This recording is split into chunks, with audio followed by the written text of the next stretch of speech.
Bonjour tout le monde pour cette nouvelle émission de la Common Wave. Donc, dans le cadre des journées d'environnement, on va parler un peu d'exposants et de perturbateurs endocriniens. Et pour parler un peu de ces concepts, je serai avec le professeur Barouki. Bonjour. Bonjour, Est-ce que vous présentez un peu avant qu'on commence? je suis Robert Barouki, donc je suis professeur de biochimie, biologie moléculaire à l'Université de Paris, à la faculté de médecine de l'Université de Paris. Et je dirige un service de biochimie métabolique à Necker et une unité de recherche plutôt orientée vers la toxicologie et la pharmacologie, rue des Saints-Pères. D'accord, mais justement, en parlant de toxicologie, en parlant un peu de la notion d'exposome, qu'est-ce que c'est qu'un exposome déjà? Alors l'exposome, c'est une notion qui a été proposée en 2005 par un épidémiologiste qui dirigeait à l'époque le Centre international de recherche sur le cancer, donc qui est un centre de recherche de l'OMS, donc qui est à Lyon, qui s'intéressait au cancer. Et donc, s'intéressant au cancer, il passait beaucoup de temps à travailler sur les aspects génétiques du cancer, et là, c'était assez bien bordé.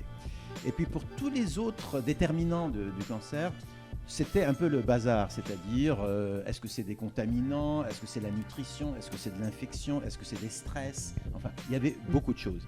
Et du coup il a estimé qu'il était bon de développer un concept qu'il a appelé l'exposome, qui réunit l'ensemble des expositions, qu'elles soient des expositions à des contaminants chimiques, physiques, à des infections, stress psychologique, enfin les expositions dans leur ensemble, pendant toute la vie. Et c'est ces deux notions, donc l'ensemble des expositions d'une part, et sur la vie entière. Et c'est ça ce qu'il a défini comme étant l'exposome. D'accord. Donc ça, c'est à l'échelle individuelle.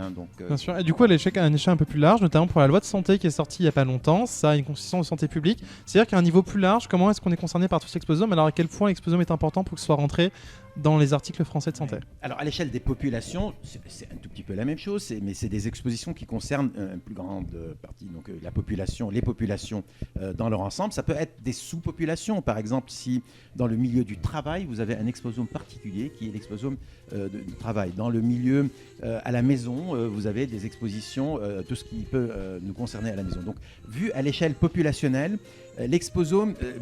avoir une démarche de type exposome, ça veut dire ne pas regarder un seul facteur de stress à un moment donné, mais essayer d'avoir une vision d'ensemble. Je donne un exemple. Si vous consommez beaucoup de fruits et légumes, ce qui est plutôt recommandé, en même temps, il faut savoir que les fruits et légumes, la plupart des fruits et légumes contiennent des intrants, donc des pesticides et d'autres substances chimiques. Donc à la fois, il y a un aspect nutritionnel, mais il y a aussi un aspect, disons, toxicologique lié à tous ces contaminants présents dans le pesticide. Donc avoir une vision globale et non pas substance par substance ou stress par stress indépendamment les uns des autres. Il y a aussi le côté, l'exposome, c'est aussi en lien avec notre environnement. On a ce qu'on appelle un peu l'exposome environnemental, Oui. du coup qui concerne un peu toutes les substances polluantes qu'on peut avoir, qui sont un enjeu qu'on a en ce moment. Et dans toutes ces substances polluantes, dont on entend beaucoup parler, c'est les perturbateurs endocriniens.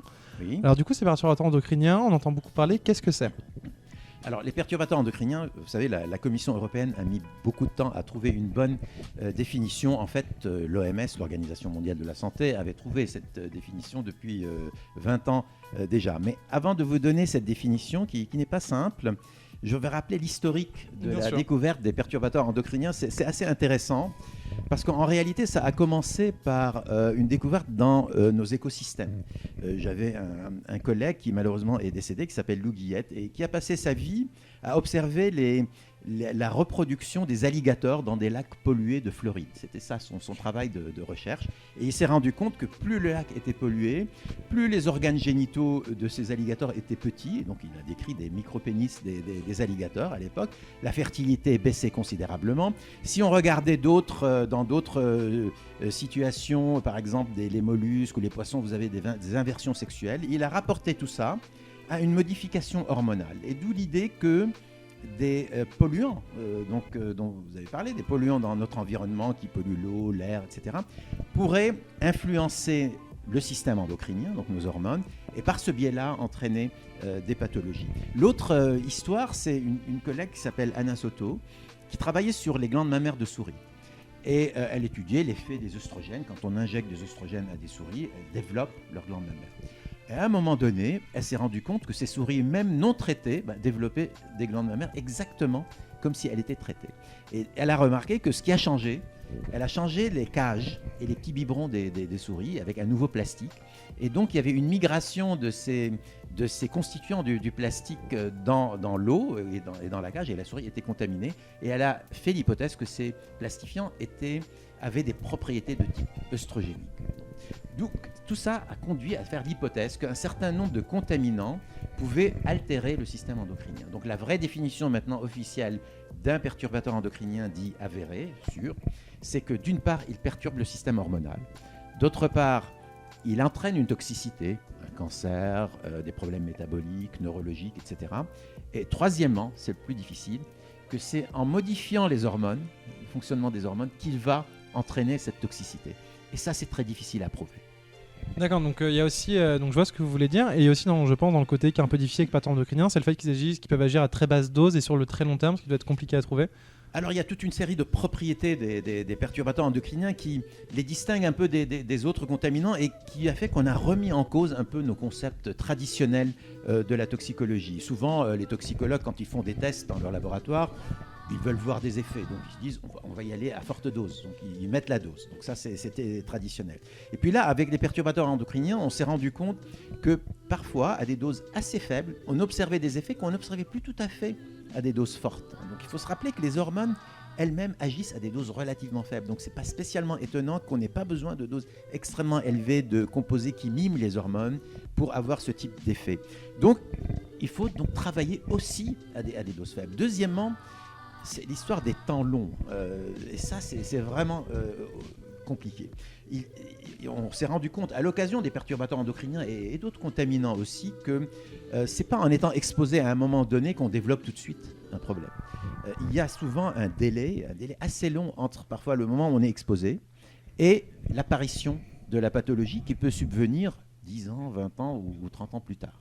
Et les mécanismes ne sont pas toujours très simples, mais pour illustrer ça, l'exemple typique, donc archétype, c'est celui du Distilbène, hein, c'est le scandale du Distilbène où, vous savez, des femmes enceintes, on leur a donné du Distilbène. Là, en l'occurrence, c'est pas un contaminant, c'est un médicament parce qu'on pensait qu'il avait des effets bénéfiques sur la grossesse, ce qui d'ailleurs c'est avéré faux. Il se passait pas grand-chose tout de suite, l'enfant naissait correctement, il grandissait, puis à 18 ans, vous avez des filles qui développaient des cancers gynécologiques, ce qui n'existe quasiment jamais à 18 ans. Et donc les médecins se sont rendus compte de cela, et en réalité, cette exposition pendant une période de vulnérabilité particulière, la période fœtale, fait qu'on augmente les risques plus tard d'avoir une pathologie beaucoup plus tard dans la vie adulte. Les délais sont une propriété très importante des perturbateurs endocriniens. Donc du coup, toutes ces notions-là sont des notions qui sont encore émergentes, du coup il y a encore beaucoup de travail, du coup des champs de recherche qui sont très vastes dessus. En tant que chercheur, à quel défi, à quelle limite, à quel problème maintenant on se heurte dans notre compréhension à la fois des exposomes et des perturbateurs endocriniens? Pour les perturbateurs endocriniens, je crois que le grand problème, c'est de déterminer les mécanismes et d'avoir une idée des effets des mélanges. Ça reste une très grande problématique. L'autre grand problème des perturbateurs endocriniens, c'est d'essayer de comprendre. Je vous ai parlé du temps. Je vous ai dit que parfois, l'exposition peut avoir lieu à un moment donné et les effets n'apparaître que beaucoup plus tard. Comment expliquer ce délai et par quel mécanisme on peut expliquer cela? Et notre grande hypothèse, c'est l'épigénétique, c'est-à-dire donc des modifications qui ne modifient pas la séquence de l'ADN, mais le contexte, si vous voulez, de l'ADN, quelques modifications chimiques et les protéines qui l'entourent et les ARN qui sont impliqués, donc l'épigénétique. Pourquoi l'épigénétique? Parce que ces modifications, bien qu'elles ne modifient pas la séquence, donc ce n'est pas de la génétique, elles sont malgré tout héritables d'une cellule à une autre. Donc une modification épigénétique qui a lieu, par exemple, pendant cette grande période de remaniement épigénétique qu'est le développement, eh bien, elle peut passer d'une cellule à une autre et on va garder cette trace de l'exposition. Si, par exemple, une exposition à un pesticide modifie la méthylation de l'ADN ou modifie une histone, ça c'est de l'épigénétique, à un moment donné, cette modification va persister d'une cellule à une autre. Donc elle va persister dans l'organisme, même très longtemps après, et peut-être expliquer une augmentation du risque d'avoir une telle ou telle pathologie. Donc ça, c'est un des grands domaines d'études. Pour ce qui est de l'exposome, c'est comment l'évaluer. C'est ça notre grande problématique. Et alors là, il y a plusieurs domaines de développement très technologiques. Il y a par exemple tous les capteurs qu'on peut mettre sur soi, qui se développent à très très grande vitesse. Donc on peut détecter du bruit, on peut détecter des poussières, des particules dans l'atmosphère, des produits chimiques, etc. Donc vous les mettez sur vous et vous arrivez à avoir cette idée de ce qui se passe autour. À partir du sang, on peut analyser beaucoup de petites molécules, la métabolomie, beaucoup de protéines, la protéomique. Enfin, on peut faire des analyses dites omiques en très grande quantité. Et là, on l'intègre donc dans ce concept global de l'exposome. Et puis ensuite, on a les questionnaires, bien sûr, on a le suivi des gens et beaucoup d'efforts dans le domaine de la modélisation mathématique de tous ces phénomènes. Parce que quand on a des centaines, voire des milliers d'informations, il faut ensuite les intégrer. Et ça, c'est les mathématiques qui rentrent en jeu, l'informatique et la bioinformatique, entre autres, qui essaient de dégager un modèle, un mécanisme un peu global. Pour du coup revenir un peu sur ça et peut-être conclure aussi sur, on parle d'environnement, c'est un sujet qui est au cœur du débat, c'est un sujet qui fait peur aussi parce que beaucoup de spécialistes sont très pessimistes. Vous, d'un point de vue de toxicologue, sur tout ce qui se passe, sur tous les défis actuels qu'on a par rapport à l'environnement et globalement dans notre contexte à la fois social et environnemental actuel, quel est votre point de vue? Comment est-ce que ça va évoluer? Surtout, comment est-ce qu'on peut, nous, faire en sorte que les choses tendent vers le mieux plutôt que vers le pire? Alors, plusieurs points là-dessus.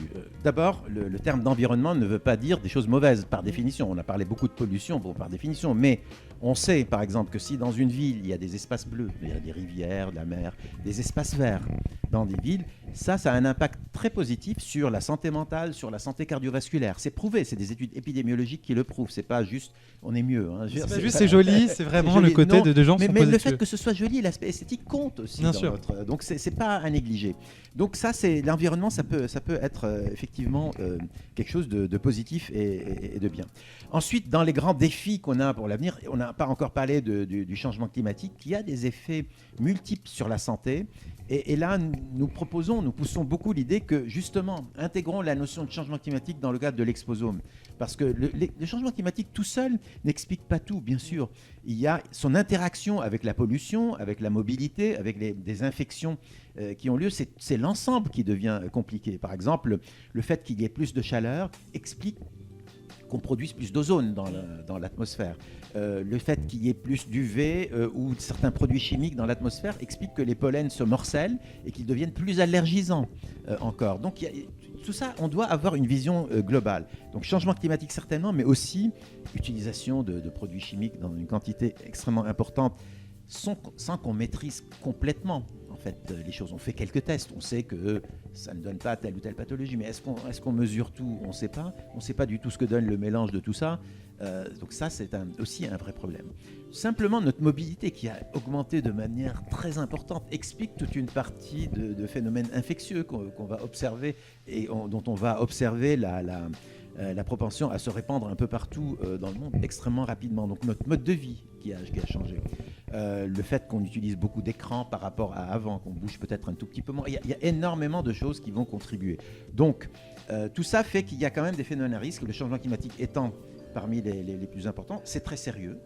Je pense qu'il faut écouter le GIEC quand il nous dit attention, c'est 1 degré, 2 degrés, 3, 4 degrés, c'est sérieux, ça va entraîner beaucoup de conséquences sur la nature, mais sur notre santé aussi. Et il y a toute une série d'effets qu'on peut déterminer. Le mélange de tout ça avec l'accumulation de produits chimiques, le fait que certaines terres sont maintenant franchement très très contaminées, qu'il y a peut-être de moins en moins de forêts dans certains pays, peut-être un peu plus dans d'autres, mais enfin moins dans certains pays, fait qu'il peut y avoir quelque chose dont les modèles ne peuvent pas nécessairement prédire. Donc il faut être un tout petit peu méfiant. L'intérêt quand même de l'environnement, c'est qu'on peut faire quelque chose. On peut décider de diminuer notre impact carbone, on peut donc de modérer en tout cas la tendance actuelle. Ça, c'est quelque chose de très bien. Ensuite, il y a une décision politique qui doit venir avec. Et là, malheureusement, nous ne sommes pas dans des choses très très favorables actuellement. Donc, on peut faire quelque chose. On peut décider que nos villes soient plus saines. On peut décider que nos campagnes soient plus saines aussi. Donc, on peut agir, si vous voulez, dessus. C'est pas déterminé de manière définitive, mais il faut le faire maintenant. Bien sûr, mais vous parlez justement de volonté politique et du fait d'écouter les experts. En tant que toxicologue, vous êtes un peu expert, j'imagine qu'il y a beaucoup de personnes qui le sont aussi. La science pose beaucoup de questions, c'est difficile d'avoir des réponses précises. À quel point c'est difficile de se faire écouter pour dire, voilà, on a fait des recherches, on sait de manière certaine, ou en tout cas, on a trouvé que tel ou tel contaminant, tel ou tel exposome induisent telle ou telle chose. Il faudrait faire ça. À quel point c'est difficile de se faire écouter dans ces cas-là? Eh bien, non. La grande difficulté qu'on a, c'est que nous, en tant que scientifiques, on a souvent plus d'incertitude que de certitude. Je veux dire, on remet en cause l'affaire. Et puis, tant qu'on n'a pas des éléments absolument clairs pour dire cette exposition entraîne tel effet, nous, on le dit, mais avec de manière modérée. Et en tout cas, on met l'incertitude. On essaie de dire que c'est peut-être pas tout à fait vrai. Par exemple, quand je vous ai parlé de perturbateurs endocriniens, j'ai donné 3 conditions. En général, on n'a pas les 3. Donc on est plus souvent en présence de perturbateurs endocriniens suspectés, présumés, plutôt que de perturbateurs endocriniens avérés. Donc ça, c'est un peu la difficulté, mais d'un autre côté, nous ne pouvons pas renier ce que nous sommes, c'est-à-dire des scientifiques, et on n'est pas là pour vendre la science, on est là pour la présenter telle qu'elle est et l'expliquer. Cela dit, même quand les choses ne sont pas absolument sûres, il faut malgré tout prendre des décisions, parce que si jamais elles deviennent sûres, là, c'est parfois un peu trop tard. On a tué des gens, on a rendu des gens malades, et donc il ne faut pas le faire. Donc le principe de précaution, qui est un principe fondé sur la science, c'est un principe de décision, mais fondé sur la science, on doit le faire utiliser tout le temps. Il est dans notre Constitution, il est dans les règles européennes, c'est présent, le principe de précaution, il est là. Et on doit pouvoir l'utiliser à bon escient. Le politique va, j'espère, s'appuyer sur la science, mais il s'appuie sur beaucoup d'autres choses. Il a les problèmes économiques, les problèmes politiques eux-mêmes. Enfin, il tient compte de toute une série de choses. Parfois, il utilise le principe de précaution à bon escient, parfois pas. Parfois, il néglige certains points parce qu'ils sont très embêtants sur le plan économique et donc il va un peu les mettre de côté alors qu'il y a un problème. Donc, il faut l'aider en lui donnant, disons, tous les arguments scientifiques pour qu'il les possède dans leur certitude et leur incertitude. Et puis, il faut l'aider sur ce plan-là. Ça, c'est notre rôle. Ensuite, le politique, il prend des décisions et il est comptable devant les citoyens. Malgré tout, de ce qu'on en dit, de discussions qu'on peut avoir, on se rend compte à la fois que justement, tout ce qu'on parle d'explosion de perturbants endocriniens, ça va devenir probablement un défi de la santé plus tard. Oui. Comment est-ce qu'on peut imaginer les traitements plus tard par rapport à ces maladies environnementales, ces maladies d'exposome, plutôt préventifs, plutôt curatifs? Comment est-ce qu'on va pouvoir gérer tout ça? À ce stade-là, il faut être dans la prévention. Donc, il faut être, et puis même dans la précaution, c'est-à-dire même quand on n'est pas tout à fait sûr, il faut savoir aussi limiter l'utilisation de tels composés sur lesquels on a des doutes, même quand on n'a pas tous les arguments. Donc il faut agir avant et diminuer l'exposition. Ça, c'est le principe, parce que ça, on est à peu près sûr que ça marche.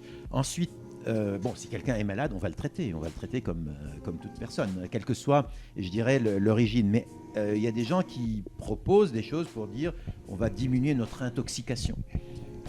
Des cures détox, etc. La plupart, n'ont aucun fondement scientifique, il faut donc s'en méfier. On peut, par certaines substances qu'on peut ingérer dans des plantes ou autres, parfois accélérer le métabolisme de ces substances exogènes, d'autres substances exogènes. Par exemple, vous avez des choses dans le millepertuis, je ne sais pas si des tisanes au millepertuis, qui vont activer notre système de dégradation de certains xénobiotiques. Donc, qui sont des polluants, mais qui sont aussi des médicaments. Donc, danger. Vous pensez vous débarrasser des polluants, mais en réalité, vous aussi, vous dégradez vos médicaments. Et vraiment danger. D'ailleurs, on s'en est rendu compte quand on a vu, c'était au Canada, des personnes consommer énormément de millepertuis pour ses propriétés sur la dépression ou autre. Et en fait, des femmes tombaient enceintes sous pilule. Parce qu'en fait, le millepertuis accélérait la dégradation. Donc, il y a peut-être des moyens d'accélérer l'élimination des produits, mais c'est des moyens peuvent être dangereux parce qu'ils peuvent aussi dégrader des médicaments et parfois certaines substances endogènes. Donc attention. Et donc pour le moment, la règle, c'est plutôt d'y aller en prévention et de ne commencer à envisager d'utiliser d'autres moyens que si vraiment on a quelqu'un qui a été super contaminé par un accident ou... Vous savez, il y a eu l'empoisonnement du Premier ministre et président ukrainien à une certaine époque par la dioxine. On a essayé à cette époque-là d'utiliser, mais il a eu des doses faramineuses. La grande thématique pour nous, un peu sociétale, c'est que nous sommes porteurs d'informations, nous sommes porteurs parfois de certitudes et d'incertitudes, comme je l'ai dit tout à l'heure. Nous ne pouvons pas passer à côté de ça. Il faut que les scientifiques aillent en parler, qui savent, aillent en parler, l'expliquer. Expliquer l'incertitude, les gens comprennent très très bien ça. Malgré tout, expliquer qu'il peut y avoir de l'action malgré l'incertitude et donc que les politiques puissent prendre des décisions, quel que soit, je dirais, le contexte. Des décisions adaptées, bien sûr, quel que soit le contexte. Donc on peut faire quelque chose, il y a des moyens d'agir, c'est pas foutu, si c'est pas paraître, mais il faut le faire vite. il faut le faire vite. Ok, donc du coup, merci professeur pour Merci à votre vous. intervention. On peut retrouver votre site, du coup, en tout cas le site de votre unité, sur Internet, du coup. Bien sûr. Donc du coup, vous aurez ça dans la description. Vous pouvez retrouver du coup toutes les informations par rapport aux journées de l'environnement en description aussi. Merci à Solem de nous avoir aidé à organiser tout ça. Merci à la faculté, à l'université de Paris d'avoir aidé à organiser tout ça. Vous pouvez retrouver la Commonwealth sur Facebook. Vous pouvez vous abonner sur YouTube. N'hésitez pas à nous poser des questions. Peut-être qu'on pourra y répondre. En tout cas, on fera de notre mieux. Et partagez cette vidéo parce que je pense que ça va être très intéressant d'aborder ces concepts qui sont un peu qui nous touchent. Et merci beaucoup. Merci à vous. Merci à vous. Bon courage. Merci beaucoup. Au revoir.